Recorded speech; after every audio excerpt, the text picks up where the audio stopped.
Merci pour cette présentation. Je vais faire une intervention un peu spontanée pour... ça me semble important de saluer l'audace que vous avez prise dans cet appel à projet. C'est une dimension urbanistique sur laquelle on retrouve en tout cas une trajectoire vers une transition écologique et sociale qui est quand même très intéressante et je tenais à le saluer.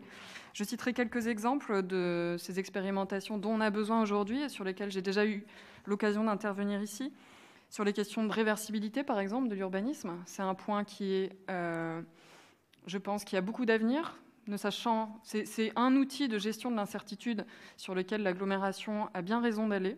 Et donc, je vous remercie pour ça, d'oser y aller. Je pense que vous avez tout à fait raison. Et on vous soutiendra dans cette voie-là.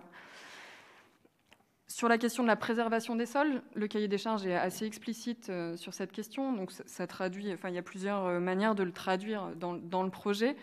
On voit qu'il y a un souci, en tout cas explicite, sur ce point-là, et jusque dans les détails, parce que c'est souvent là que se cachent aussi beaucoup de problématiques, mais par exemple dans le souci de préserver les sols des impacts, des dégâts que peuvent causer en général les chantiers.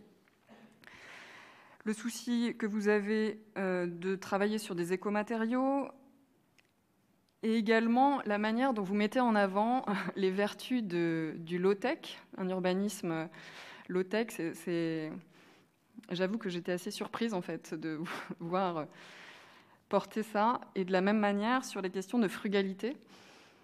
Un urbanisme frugal est également un élément vers lequel il est important d'aller et d'expérimenter. Donc je vous remercie en tout cas de porter cet appel à projet qu'on soutiendra, mais néanmoins, la question moi, qui me taraude à l'issue de cette délibération, c'est pourquoi finalement ne pas le déployer ailleurs? On vous l'a proposé déjà sur les zones d'activité.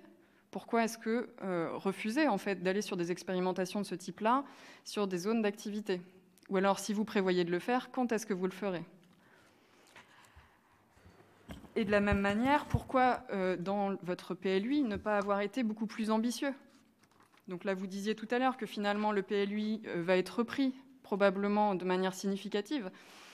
Mais en tout cas, le sentiment que j'ai, c'est un gros point d'interrogation et en tout cas de l'espoir sur lesquels les politiques à venir ou les politiques en cours que vous décidez pourront être infléchies dans le même esprit que cet appel à projet. Merci. Merci Madame Richard. Y a-t-il d'autres demandes d'intervention ?